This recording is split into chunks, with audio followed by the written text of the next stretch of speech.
बच्चे, हमने ये समझा था, आपने इस बात का ध्यान रखना है इस दोहे के अंदर कि ग्रीष्म ऋतु की प्रचंडता के कारण ये धरती तपोवन के समान प्रतीत हो रही थी। इसलिए सांप, मोर, हिरन और बाघ अपनी शत्रुता के भाव को छोड़कर एक साथ वन में रहने लगे। इस बात को आपने ध्यान रखना है कि उन्होंने एकता का भाव किस लिए अपनाया था। अब आगे समझते हैं।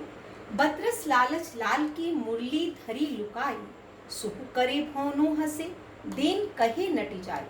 यहाँ पर गोपियां भगवान कृष्ण से बात करना चाहती हैं और वह किस प्रकार कहती हैं, अब हम इस दोहे के द्वारा समझेंगे।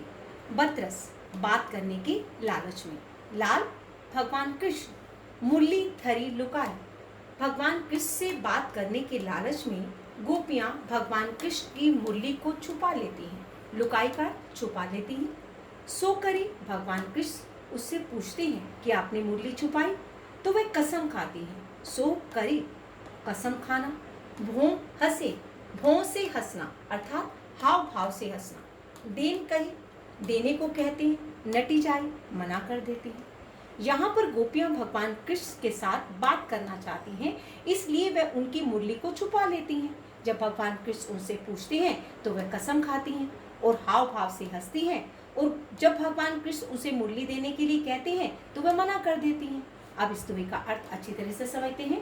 भगवान कृष्ण से बात करने की लालच में, भगवान कृष्ण से बात करने के लालच में गोपियां भगवान कृष्ण की मुरली को छुपा लेती हैं। सो करे, जब वह उनसे पूछते हैं कि आपने मुरली को छुपाया, तो वह कसम खाती हैं कि हमने मुरली नहीं छुपाई। हाव भाव से हंसती हैं।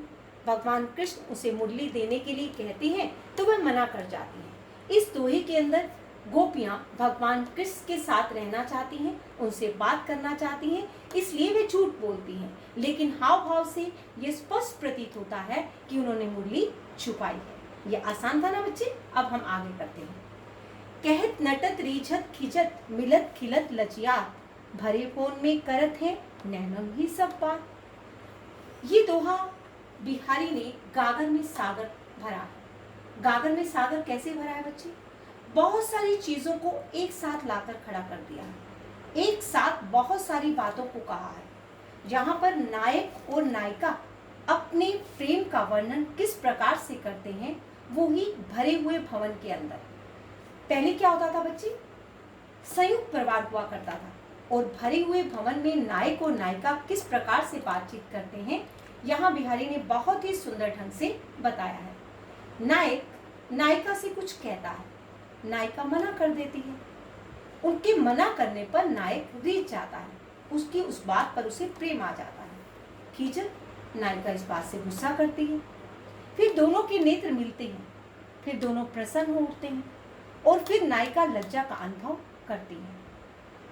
भरे भवन में करत है नैनन ही सब बात। भरे हुए भवन में नायक और नायिका आंखों ही आंखों में सब बातें करते हैं। ये आंतरिक प्रेम को दर्शाता है, अर्थात बिना कहे हाव भाव से वे सब बातें कह रहे हैं, इसलिए ये प्रेम जो है आंतरिक प्रेम को स्पष्ट करता है। हमने प्रेम पढ़ा था ना कि बिहारी ने प्रेम का वर्णन किया, लेकिन इतना सुंदर प्रेम का उन्होंने वर्णन किया, इसलिए उन्हें गागर में सागर भरने की कला में निपुण कहा जाता है। एक बार फिर समझते हैं। कहत नटत रीझत खिजत, मिलत खिलत लजियात। नायक नायिका से कुछ कहता है। भरे हुए भवन में नायक और नायिका किस प्रकार आंखों ही आंखों में बातचीत करते हैं, इस दोहे में बिहारी हमें बता रहे हैं। बहुत ही सुंदर ढंग से बताते हैं। नायक नायिका से कुछ कहता है, नायिका मना कर देती है, उसके उस मना करने पर नायक रीझ जाता है। खीजत, नायिका को उस बात से गुस्सा आ जाता है।